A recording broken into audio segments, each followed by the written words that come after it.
কোরআন তোমার ভিতরে রাজনীতি আছে, বুঝলাম কোরআন, কিন্তু আমার বাংলাদেশে আমি তো বিপদে। কোনটা করব? হেফাজত করব, চরমনাই করব, বিএনপি করব, আওয়ামী লীগ করব, জামাত করব, কোন দল করব? কোরআন বলো। কোরআন তার সমাধান দিয়েছেন, এমন একটি দল তুমি করবা যেই দলটা কোরআন তার নাম দিয়েছেন। সকলেই যারা পারেন ইন্নাদ-দীনা ইনদাল্লাহিল ইসলাম, জোরে কোন সুবহানাল্লাহ। তুমি এমন দল করো যেটা আল্লাহ বলেন ইন্নাদ-দীনা ইনদাল্লাহিল ইসলাম। কোরআনের পরিচয় জানবো। কোরআন কি? পৃথিবীতে বহু কিতাব আছে, বহু অধ্যায় আছে, কিন্তু কোরআন কি জিনিস? যেটা স্বয়ং আপনার আমার রব্বুল আলামিন তিনি নিজে দিয়েছেন, আবার তিনি হেফাজত করার দায়িত্ব নিয়েছেন। সুবহানাল্লাহ। পৃথিবীর কোনো গ্রন্থ তিনি দায়িত্ব নেন নাই, দিয়েছেন তিনি, দায়িত্ব দেন নাই যে আমি সংরক্ষণ করব। শুধুমাত্র কেবলমাত্র একমাত্র কোরআনুল কারীমের দায়িত্ব আল্লাহ নিজেই নিয়েছেন। হেফাজত করার দায়িত্ব রসুল আপনার নয়, ইমানদার আপনার নয়, মুমিন আপনার নয়, এর হেফাজতের দায়িত্ব স্বয়ং আমি রব্বুল আলামিন নিজে গ্রহণ করে নিলাম। সুবহানাল্লাহ বলেন। সেই কোরআনের পরিচয় জানবো আজকে। আসুন, কোরআন আলিফ লাম কাফ র আলিফ নুন। কোরআন শব্দটি কোরআন শরীফে আসছে 60 জায়গারও বেশি। সুবহানাল্লাহ বলেন। এই কোরআন শব্দটি উৎপন্ন কোথা থেকে? কোরআন শব্দটি করউন থেকে নির্গত, যা ফুলানুন এর ওজনে ফাতাহের মাসদার। মাকরুন, মাকরুন শব্দের অর্থ হচ্ছে অধিক পঠিত। আচ্ছা বলুন তো, কোরআন শরীফের মতো এত পড়া বই কিতাব দুনিয়া আছে কি? হেফজ কোনায় যে পরিমাণ পড়ানো হয়, মসজিদ মাদ্রাসায় সব জায়গায় এত কোরআন পড়ানো হয়, আর কোনো কিতাব এত পড়ানো হয় না। এই জন্য কোরআন বেশি পড়ে, এই জন্য নাম হয়েছে আল কোরআন। নাম কি? আল কোরআন। 2 নম্বর, কোরআন শব্দটি করনুন থেকে নির্গত। মাকরুনুন এর অর্থে বোঝায় মিলিত। কোরআন শরীফ একটি আয়াত আর একটির সাথে মিলিত না, চমকপ্রদ না? আর রহমান আল্লামাল কোরআন খালাকাল ইনসান ওয়াদ-দুহা ওয়াল-লাইলি ইযা সাজা ইয়া আইয়ুহাল মুযাম্মিল কুমিল লাইল ইয়াসিন তাহা। সুন্দরভাবে মিলে আল্লাহ তাআলা দিয়েছেন, ছন্দের আকারে একটা কোরআন শরীফ মিলিত, আবার অধিক পঠিত, এই জন্য তার নাম হয়েছে কোরআন। জোরে বলি সুবহানাল্লাহ। আল্লামা মোল্লা জিয়ুন রহমতুল্লাহ আলাইহি তিনি বলেন পারিভাষিক সংজ্ঞায়, আল কোরআনু মুনাজ্জালু আলার রাসূল আল মাকতুবু ফিল মাসাহিফিল মানকুলু আনহু নাকলান মুতাআত্তিরান বিলা শুবহাতিন ফিহি। কোরআন রাসূলুল্লাহ সাল্লাল্লাহু আলাইহি সাল্লামের উপরে নাজিল হয়েছে কিতাব আকারে, মাসহাবের আকারে, এবং এটা মানুষকে সঠিক পথ, সঠিক মত, সঠিক দিশা দিতে পারে, দিয়ে আসছে এবং ভবিষ্যতে দিয়ে যাবে। যেরকম সুবহানাল্লাহ। কোরআনের বেসিক কিন্তু একটা পরিভাষা, কিন্তু কোরআনের আরো ব্যাপকতা সম্পর্কে কোরআন শরীফে আছে। কোরআন সম্পর্কে জানতে গেলে কারো কাছে যাওয়া লাগবে না, কোরআনের কাছে জিজ্ঞাসা করলে কোরআন নিজেই বলে দেবে। যেহেতু কোরআন আল্লাহর বাণী। কার বাণী? কোরআন আল্লাহর বাণী। আপনি কোরআনকে জিজ্ঞাসা করেন, ও কোরআন, তোমার কাছে আমি প্রশ্ন করতে চাই, তোমার কাছে আমি জানতে চাই, ও কোরআন তুমি বলো দেখি, তুমি কার পক্ষ থেকে নাজিল হয়েছ, কার অর্ডারে নাজিল হয়েছ, কার কাছ থেকে এসেছো? কোরআন তার জবাবে সুন্দর করে বলবেন, তানজিলাম মিম্মান খালাকাল আরদা ওয়াস-সামাওয়াতিল উলা। জোরে বলি সুবহানাল্লাহ। আল্লাহ রাব্বুল আলামিনের কোরআন জবাবে বলতেছেন, আমি সেই রবের পক্ষ থেকে আসছি যে রব আসমান এবং জমিন সৃষ্টি করেছেন, সেই রবের পক্ষ থেকে আমি কোরআন নাজিল হয়েছি। ও কোরআন, তুমি বুঝলাম আল্লাহর পক্ষ থেকে নাজিল হয়েছ। কোরআন তুমি এবার বলো, তুমি পৃথিবী আসার আগে, পৃথিবীতে আসার আগে তুমি কোথায় ছিলে কোরআন? কোরআন তার জবাবে উত্তর দিচ্ছেন, বাল হুয়া কুরআনুম মাজিদ ফি লাউহিম মাহফুজ। জোরে বলে আল্লাহু আকবার। কোরআন বলতেছেন, তুমি আমাকে জিজ্ঞাসা করতেছো আমি কোথায় ছিলাম পৃথিবীতে আসার আগে। ও দুনিয়ার মানুষ শুনে নাও, জেনে নাও, আমি পৃথিবীতে আসার আগে লাউহে মাহফুজে ছিলাম। ওখান থেকে প্রথম আসমানে এসেছি, তারপরে পর্যায়ক্রমে আমি দুনিয়াতে এসেছি। বুঝলাম কোরআন তুমি আল্লাহর কাছ থেকে আসছো, লাউহে মাহফুজে ছিলে। ও কোরআন, এবার তুমি বলো, তুমি কার উপর নাজিল হয়েছো? কোন ব্যক্তির উপরে নাজিল হয়েছো? কিভাবে নাজিল হয়েছো? সুন্দর করে কোরআন আপনার প্রশ্নের জবাব দিচ্ছেন। وآمنوا بما نزل على محمد وهو الحق من ربهم। জোরে বলেন আল্লাহু আকবার। ঈমান আনো সেই কিতাবের প্রতি যেই কিতাব রাসূল মুহাম্মদ সাল্লাল্লাহু আলাইহি সাল্লামের উপরে সত্য সহকারে নাজিল হয়েছে, সেই কিতাবের প্রতি তোমরা বিশ্বাস আনো। কিতাব নাজিল হয়েছে মুহাম্মদ সাল্লাল্লাহু আলাইহি সাল্লামের উপরে। আল্লাহ তাআলা অন্য জায়গায় বললেন, তাবারাকাল্লাযী নাযালাল ফুরকানা আলা আবদিহি লিয়াকুনা লিল আলামিনা নাযীরা। বরকতময় তিনি নাযালাল ফুরকান, তিনি ফুরকান নাজিল করেছেন আলা আবদিহি, তার বান্দার উপরে, লিয়াকুনা লিল আলামিনা নাযীর, তাম পৃথিবীর সকল মানুষদেরকে সঠিক পথ দেখার জন্য, দিশা দেখার জন্য।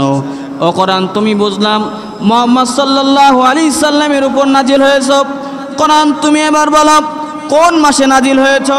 কোরআন তার পরিচয় এবার দিচ্ছেন, শাহরু রমাদানাল্লাযী উনজিলা ফীহিল কুরআন। ও দুনিয়ার মানুষ, আমাকে প্রশ্ন করেছ আমি কোন মাসে নাজিল হয়েছি? আমি রমজান মাসে নাজিল হয়েছি। এবার আপনি প্রশ্ন করতে পারেন, কোরআন রমজান মাসে তো নাজিল হয়েছ, দিনে নাজিল হয়েছ না রাতে নাজিল হয়েছ? কোরআন বলছেন, শোনো আমি কখন নাজিল হয়েছি। ইন্না আনজালনাহু ফি লাইলাতিল কদর ওয়া মা আদরাকা মা লাইলাতুল কদর। জোরে কোন আল্লাহু আকবার। আমি এই কোরআন দিনে নাজিল হয় নাই, আমি এই কোরআন রাতে নাজিল হয়েছি। সুবহানাল্লাহ। কোরআনকে আপনি যত জিজ্ঞাসা করবেন তত প্রশ্ন কোরআন দিয়ে দেবে। এবার আপনি কোরআনকে জিজ্ঞাসা করেন, কোরআন তুমি নাজিল হয়েছো মুহাম্মদ সাল্লাল্লাহু আলাইহি ওয়াসাল্লামের উপরে, বুঝলাম রমজান মাসে নাজিল হয়েছে, বুঝলাম রাতে নাজিল হয়েছে, তাও বুঝলাম, কিন্তু তুমি কেন নাজিল হয়েছো? কিসের জন্য নাজিল হয়েছে? কোরআন তার জবাবে সুন্দর করে কোরআন শরীফে বলছেন, সকলে যারা পড়েন বলেন, আলিফ লাম রা কিতাবুন আনজালনাহু ইলাইকা লিতুখরিজান নাসা মিনাজ যুলুমাতি ইলান নূর। জোরে বলেন আল্লাহু আকবার। এই কিতাব নাজিল হয়েছে লিতুখরিজান নাসা, মানুষদেরকে বাহির করার জন্য, মিনাজ জুলুমাত অন্ধকার থেকে, ইলান নূর আর আলোর দিকে পৌঁছায় দেওয়ার জন্য আমি কোরআন নাজিল হয়েছি, মানুষদেরকে অন্ধকার থেকে বাহির করে নিয়ে ইহদিনাস সিরাতাল মুস্তাকিম আলোর পথে নিয়ে যাওয়ার জন্য আমি কোরআন নাজিল হয়েছি। কোরআন বুঝলাম তুমি নাজিল হয়েছো সঠিক পথ দেখানোর জন্য, কিন্তু কোরআন তুমি বলো তোমার ভিতরে কোনো বৈজ্ঞানিক কোনো সিস্টেম আছে কিনা? ও কোরআন তুমি বলো তোমার ভিতরে সায়েন্স আছে কিনা? কোরআন তারা জবাবে বলছেন, অবশ্যই আমার ভিতরে সায়েন্স সব কিছু রয়েছে। কোরআন বলছে আমার ভিতরে বিজ্ঞান তুমি কোথায় পাবা? জেনে নাও ইয়াসিন ওয়াল কুরআনিল হাকিম। জোরে কোন সুবহানাল্লাহ। ইয়াসিন ওয়াল কুরআনিল হাকিম, এটা কোরআন বিজ্ঞানময় কোরআন। জোরে কোন সুবহানাল্লাহ। তাই বলে আমি কোরআনকে বিজ্ঞানের কিতাব বলবো না, এর থেকে বিজ্ঞান শিখবে, কিন্তু এটা বিজ্ঞানের কিতাব নয়। বিজ্ঞানের আবিষ্কার যত বাড়বে বিজ্ঞানীরা তত কোরআনের কাছে ধরাশায়ী হয়ে যাবে। আমার ভাইরা লক্ষ্য করুন, কোরআনকে এবার আপনি প্রশ্ন করেন, কোরআন তোমার ভিতরে সাপ আছে বুঝলাম, বলো তো কোরআন তোমার ভিতরে মেডিকেল আছে কিনা, চিকিৎসালয় আছে কিনা? কোরআন তার জবাবে বলবেন, হ্যাঁ আমার ভিতরে মেডিকেল চিকিৎসালয় সব রয়েছে।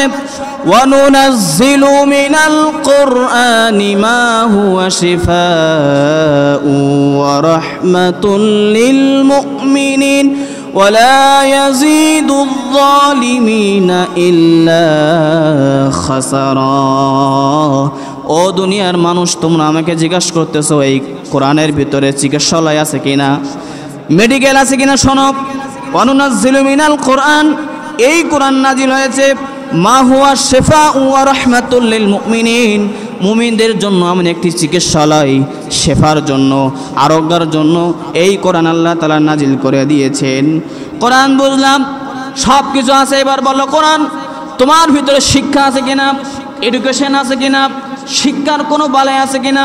কোরআন তার জবাবে বলছেন আমার ভিতরে কি আছে শোনো এবার।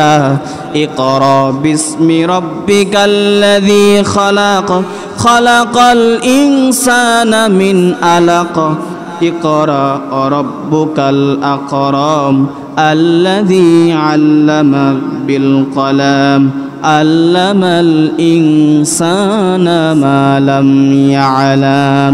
জোরে বলে আল্লাহু আকবার। আমার ভিতরে শিক্ষা আছে, মেডিকেল আছে, বিজ্ঞান আছে, সব কিছু আছে। কোরআন সব বুঝলাম তোমার ভিতরে আছে। এবার তুমি একটা জবাব আমাকে দাও, কোরআন রে সব কিছু আছে, কিন্তু তোমার কোরআন যে কিতাব সে সত্য আমি কীভাবে বুঝবো? কোনো ভুল নাই কীভাবে বুঝবো? আমার ভাইরা, দুনিয়ার মানুষ যখন কোনো কিতাব লেখে, যখন কোনো বই লেখে, তখন দেখবেন বইয়ের শুরুতে লিখে দেয় আমার এই বইয়ের ভিতরে যদি কোনো ভুল থেকে থাকে নাম্বার দিয়ে দিচ্ছি, আমাকে সংশোধন করে দিবেন, আগামীতে আমি আমার কিতাবটা বইটাকে সংশোধন করে নিব, যদি ভুল থাকে আমার সাথে যোগাযোগ করবেন। কিন্তু আল্লাহ রব্বুল আলামিনের কোরআনের কাছে প্রশ্ন করলাম, কোরআন রে তোমার ভিতরে কোনো ভুল ভ্রান্তি আছে নাকি, সন্দেহ আছে নাকি? কোরআন দায়িত্বহীন ভাষায় বলছেন আলিফ লাম মিম যালিকাল কিতাবু লা রাইবা ফীহি হুদাল লিল মুত্তাকিন। জোরে বলে আল্লাহু আকবার। এই কোরআনের ভিতরে কোনো সন্দেহ নেই, লা রাইবা ফী, কোনো সন্দেহ নেই, সংকোচন নেই, ভুল নেই, ভুল ভ্রান্তির কোনো লেশও নেই। জোরে কোন সুবহানাল্লাহ।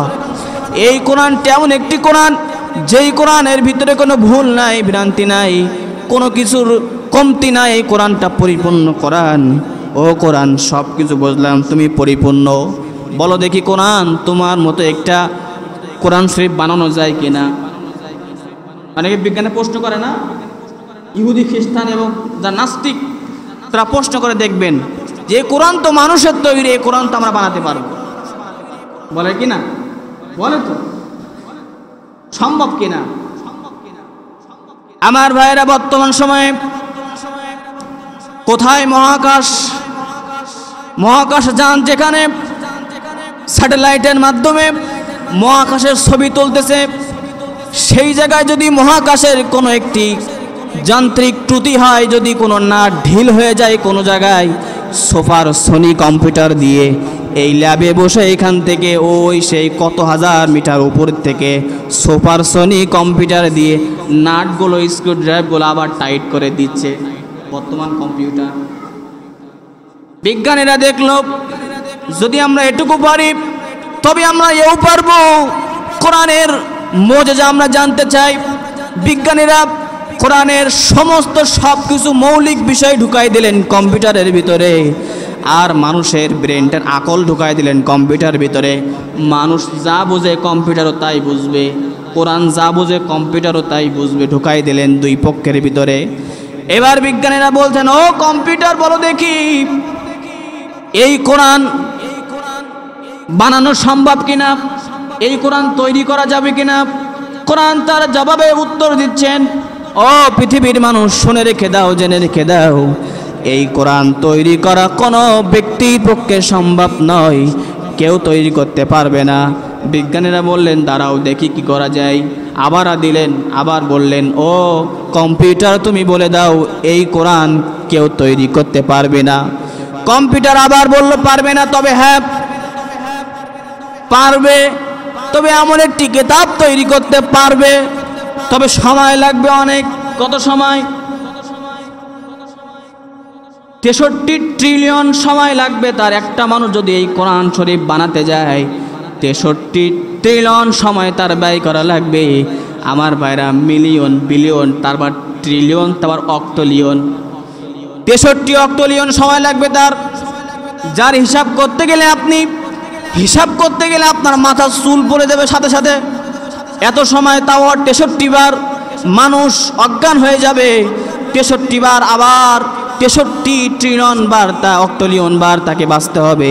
কয়েক হাজার কোটি বার তার বাঁচতে হবে, আবার কয়েক হাজার বার তাকে মরতে হবে। এইভাবে যদি সে বাঁচতে পারে তবে কোরআনের মতো এমন একটি কিতাব বানানো যায়। শেষমেশ বোঝা যায় আল্লাহর বাণী অনুযায়ী পৃথিবীর এই গ্রন্থ কিতাব আল্লাহর কিতাব পৃথিবীর কোনো মানুষ তৈরি করতে পারবে না। ঠিক কিনা আমার ভাইরা? তাহলে কোরআন বলো দেখি তোমার মতো একটি সূরা তৈরি করা যাবে কিনা। কোরআন বাদ দিলাম। কোরআন চ্যালেঞ্জ দিচ্ছেন দেশবাসীর সঙ্গে, وَإِن كُنتُمْ فِي رَيْبٍ مِّمَّا نَزَّلْنَا عَلَى عَبْدِنَا فَأْتُوا بِسُورَةٍ مِّن مِّثْلِهِ وَادْعُوا شُهَدَاءَكُم مِّن دُونِ اللَّهِ إِن كُنتُمْ صَادِقِينَ। জোরে বলেন আল্লাহু আকবার। আল্লাহ বলছেন, তোমরা যদি পারো আমার একটি সূরার মতো তোমরা সূরা বানিয়ে নিয়ে আসো। এইবারে যখন কাফের বেঈমানরা শুনল বিদ আনতারা, এরা যখন শুনল সাবআ মুআল্লাকা, সেই সময় কাবা শরীফের ভিতরে একটা কবিতা সাবআ মুআল্লা নামক কবিতা 7টা আয়াত দিয়ে 7টা বাণী দিয়ে তৈরি করা বিশ্বের শ্রেষ্ঠ একটা কবিতা লবিদ ইমরুল কায়েস সকলেই তৈরি করলেন। ওই মক্কার ভিতরে সবচাইতে 4 থেকে 5 জন সবচাইতে নামি দামি কবিরা হাজির হয়ে গেল। মুহাম্মদ যে বাণী বলতেছে একটা কোরআন শরীফ না, একটা সূরাও না, সূরার কিছু অংশ বানাতে বলতেছে।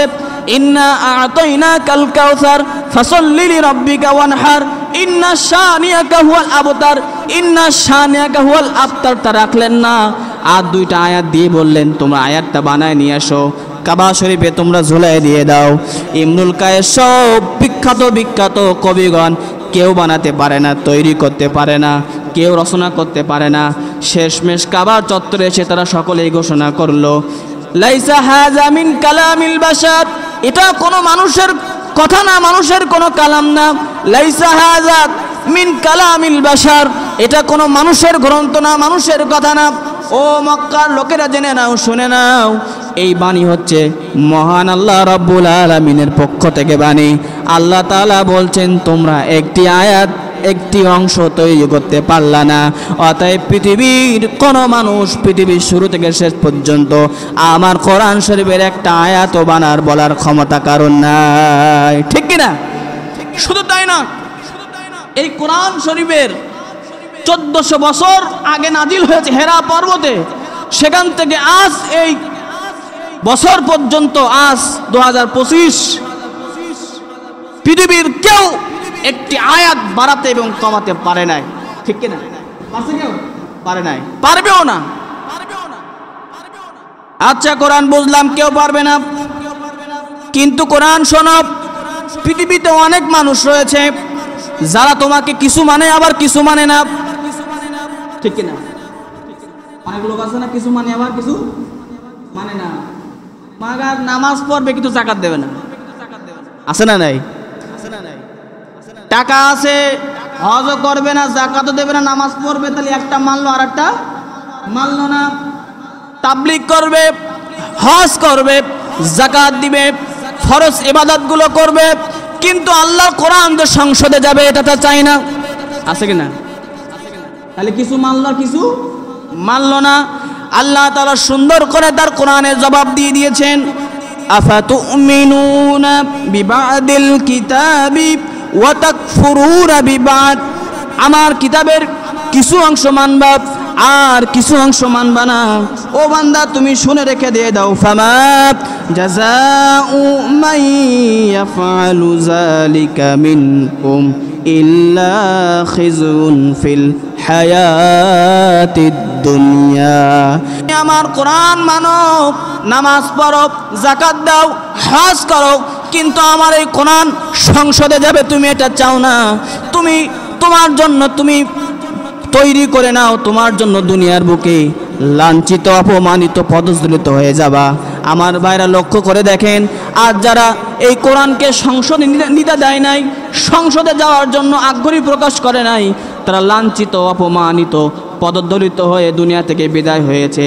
শুধু তাই না, আল্লাহ রাব্বুল আলামিন বলেন, ইরাদ্দুনা ইলা আশাদ্দিল আযাব। আর তোমরা আযাবের জন্য অপেক্ষা করতে থাকো, একটা মানবা আর একটা মানবা, একটা মানবা আর একটা মানবা না, তা হতে পারে না। মানতে গেলে তোমাকে পরিপূর্ণ কোরআনটাকে মানতে হবে, পরিপূর্ণ বিধানটাকে তোমাকে মানতে হবে।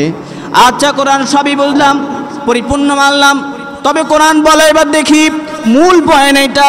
ও কোরআন বলো দেখি তোমার ভিতরে রাজনীতি আছে কিনা। এইবার ঝামেলা। এতদিন নামাজ ছিলেন, ভালো ছিলেন, হজে ছিলেন, ভালো ছিলেন, এইবার রাজনীতির ওয়াজ। কোরআন জবাব দিচ্ছেন, শোনো পৃথিবীর মানুষ, এই কোরআন, অনেক দল আছে না আমাদের দেশে, কয় আমার রাজনীতির সাথে কোরআনের সম্পর্ক নেই। আছে কি না? বলেন, আছে কি না? যারা বলবে রাজনীতির সাথে কোরআনের সম্পর্ক নেই, আমরা বলবো তোমার কোরআনের সাথে সম্পর্ক নেই, ঠিক কি না? আর যার কোরআনের সাথে সম্পর্ক নেই, ওয়ামান আরাদান যিকরি ফাইন্না লাহু মাইশাতান দনকা, যার কোরআনের সাথে সম্পর্ক নাই তার জীবন সংকীর্ণ সংকীর্ণ সংকীর্ণ। সে দিশা পায় না কোনটা করবে, রাজাকার বলবে না আলবাদর বলবে না শামস বলবে না জঙ্গি তকমা দিবে, কিছু খুঁজে পায় না। আছে কিনা এরকম? আমার ভাইরা লক্ষ্য করুন, কোরআন এবার তুমি বলো তোমার ভিতরে রাজনীতি আছে কিনা। কোরআন তার জবাব দিচ্ছেন, শোনো, ওয়ানাজ্জালনা আলাইকাল কিতাবা তিবয়ানাল লিকুল্লি শাই ওয়া হুদাও ওয়া রাহমাতাও ওয়া বুশরা লিল মুসলিমিন। এই কোরআনের ভিতরে আমি নাজিল হয়েছে, এই কোরআনের ভিতরে তিবয়ানাল লিকুল্লি শাই, এমন কিছু বর্ণনা দেওয়া হয় নাই যা তোমাকে পরবর্তীতে বর্ণনা দেওয়া হবে। এই কোরআনের ভিতরে রান্নাঘর থেকে শুরু করে পার্লামেন্ট পর্যন্ত, পায়ের নখ থেকে শুরু করে মাথার চুলের আগা পর্যন্ত যা যা প্রয়োজন আমার আল্লাহ তাআলা পরিপূর্ণ করে দিয়েছেন। আচ্ছা, কোরআন বুঝলাম, এই রাজনীতির আজনা কানা মুফতিরা পায় না, রাজনীতির কথা কোরআন শরীফে কানা মুফতিরা পায় না, এজন্য গাঁটটি বেঁধে তাবলীগে থাকে, ঠিক কিনা? তাবলীগে থাকা যাবে না। রাজনীতি আয়াত খুঁজে পাও না? কোরআন শরীফে 500-এর বেশি শরীয়তের আয়াত, 30-এরও বেশি রাজনীতির আয়াত রয়েছে। কানার দলের টের পাও না, শুধু ঈদে মিলাদুন নবী খুঁজে পাও। কথা বলেন। আচ্ছা, কোরআন তোমার ভিতরে রাজনীতি আছে বুঝলাম কোরআন, কিন্তু আমার বাংলাদেশে আমি তো বিপদে। কোনটা করব? হেফাজত করব, চরমনাই করব, বিএনপি করব, আওয়ামী লীগ করব, জামাত করব, কোন দল করব? কোরআন বলো। কোরআন তার সমাধান দিয়েছেন, এমন একটি দল তুমি করবা যেই দলটা কোরআন তার নাম দিয়েছেন, সকলেই যারা পারেন, ইন্নাদ-দীনা ইনদাল্লাহিল ইসলাম। জোরে কোন সুবহানাল্লাহ। তুমি এমন দল করো যেটা আল্লাহ ইন্নাদ-দীনা ইনদাল্লাহিল ইসলাম, ইসলাম নাম দিয়েছেন কে?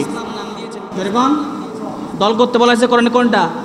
ইসলাম। আচ্ছা, কোরআন যদি আমি ইসলামে দল না করি, কোরআন বলছে দল করতে, কোনটা? আওয়ামী লীগ, চরমনা, হেফাজত যা কিছু আছে সব তো আছে আমার দল, কিন্তু কোনটা করবো? কোরআন বলছে ইসলাম করো। কোরআন ইসলাম তো করব, কিন্তু যদি আমি দল না করি, অনেকে আছে না আমি দল করব না, মুনাফিক। কি মুনাফিক? কোরআন তার জবাবে বলছেন وَمَن يَبْتَغِي غَيْرَ الْإِسْلَامِ دِينًا فَلَن يُقْبَلَ مِنْهُ وَهُوَ فِي الْآخِرَةِ مِنَ الْخَاسِرِينَ وَمَن يَبْتَغِي غَيْرَ الْإِسْلَامِ, আর যে ব্যক্তি ইসলাম বাদ দিয়ে, ওই ইসলাম বাদ দিয়ে যদি কোনো ধর্ম, আদর্শ গ্রহণ করে, আল্লাহ তাআলা বলছেন ফালা ইউকবালা মিনহু, যদিও সে ব্যক্তি নামাজ পড়ে, রোজা করে, হজ করে, যাকাত করে, সব কিছু, অভাব মানুষদেরকে খাদ্য দেয়, মিসকিনদের খাদ্য দেয়, এতিমের মাথায় হাত বোলায়, কিন্তু ইসলামী দল করে না, অন্য দল করে, আল্লাহ বলছেন ফালা ইউকবালা মিনহু, কিয়ামত পর্যন্ত যদি আমার মসজিদে সেজদা দেয়, কপাল পোড়ায়, কপাল দাগ করে দেয়, ওর সেজদা আমি আল্লাহ কবুল করব না।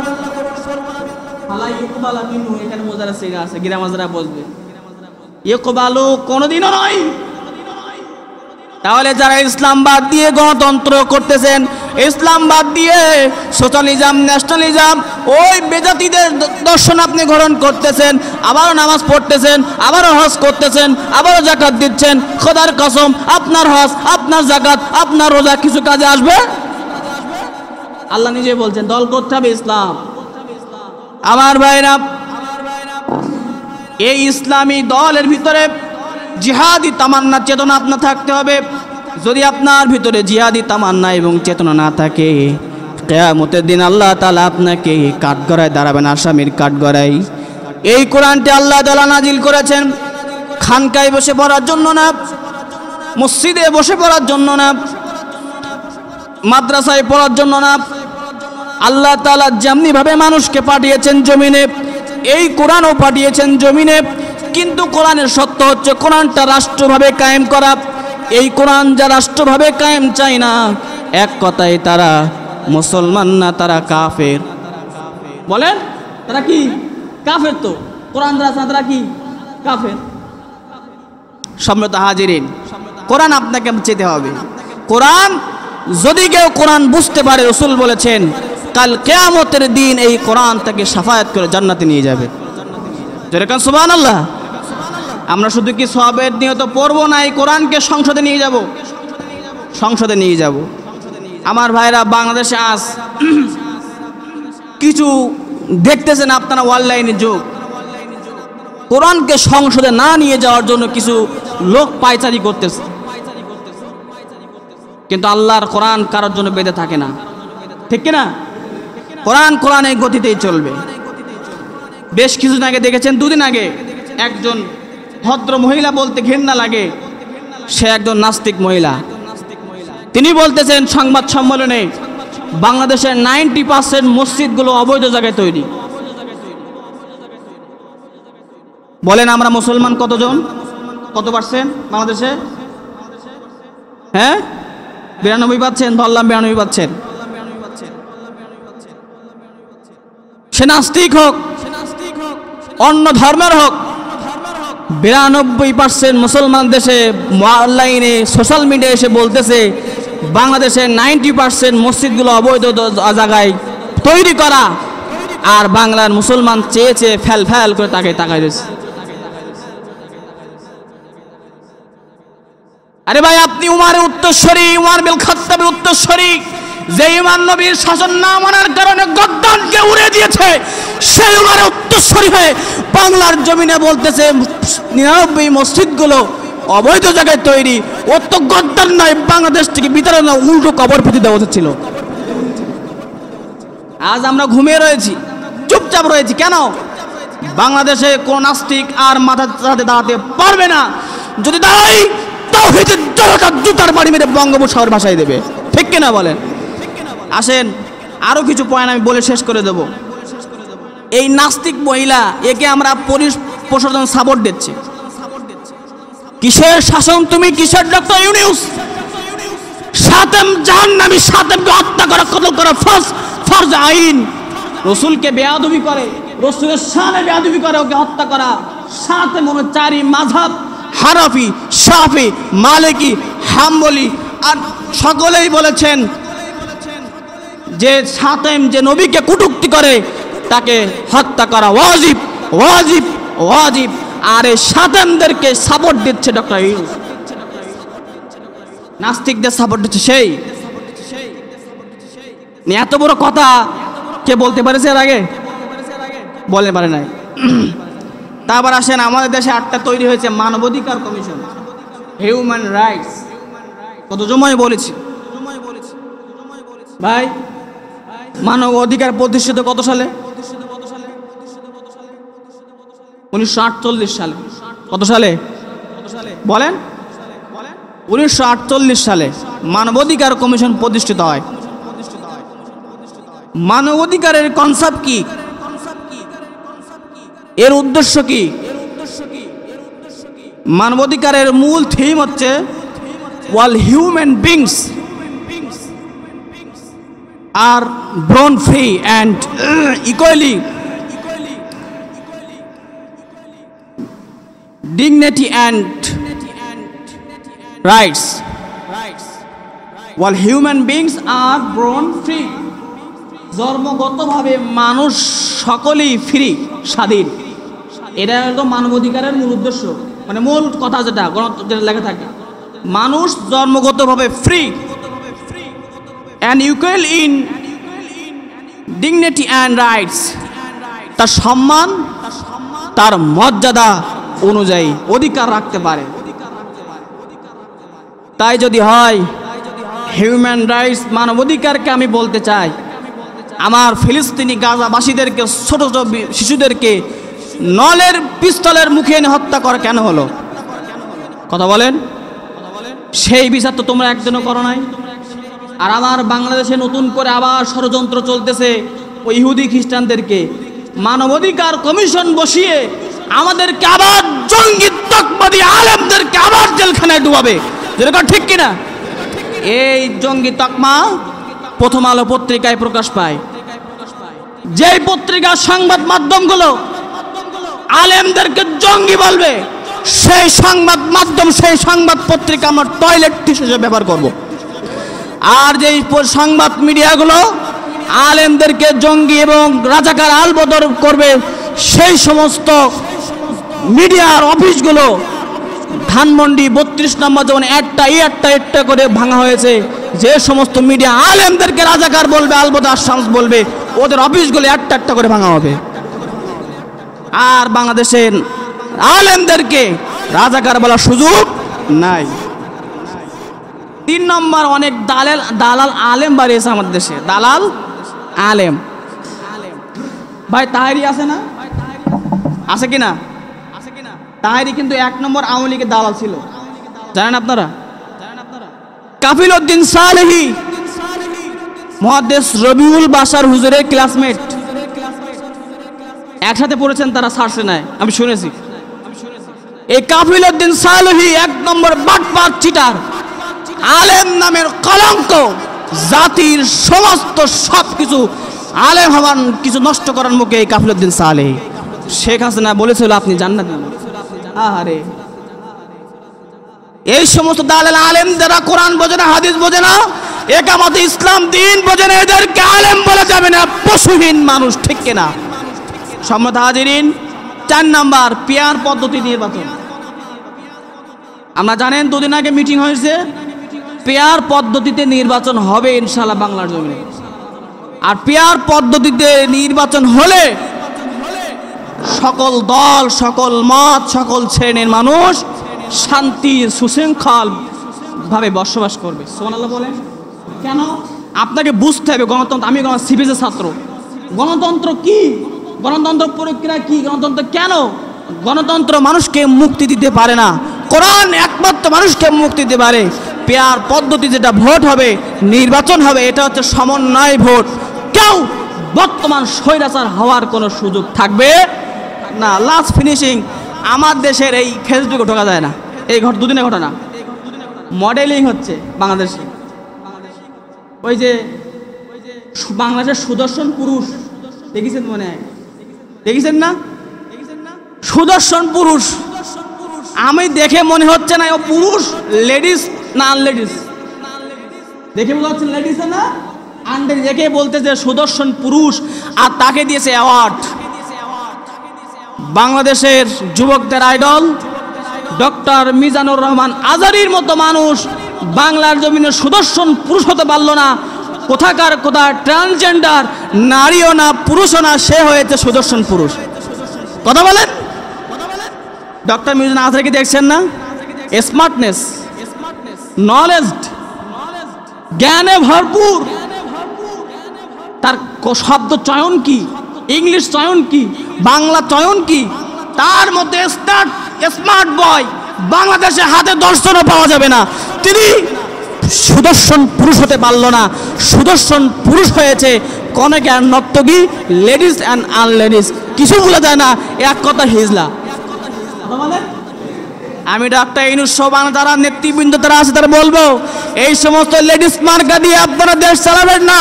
সামনের কোরআন আল্লাহর বিধান অনুযায়ী চলবে সংসদ, দেশ, রাষ্ট্র, মানব জীবন সবকিছু কোরআন দিয়ে চলবে। অতএব লেডিস দিয়ে ওই আমেরিকাকে খুশি করার কোনো দরকার নাই। খুশি করতে আল্লাহকে খুশি করেন, ভালো মানুষকে সাথে নিয়ে খুশি করার চেষ্টা করুন। আল্লাহ আপনাকে রহম করবে, দেশকে রহম করবে, বাংলাদেশকে হেফাজত করবে। অতএব আমাদেরকে কোরআনের কাছে আসতে হবে, কোরআনের বাইরে যাওয়া যাবে না। আপনি চরমনা করেন, হেফাজত করেন, জামাত করেন, তাবলিগ করেন, আপনি বিএনপি করেন, আমলিগ করেন, যে যাই করেন না করো, কোরআন বাদ দিয়ে কোনো কিছু করা যাবে? সুযোগ আছে?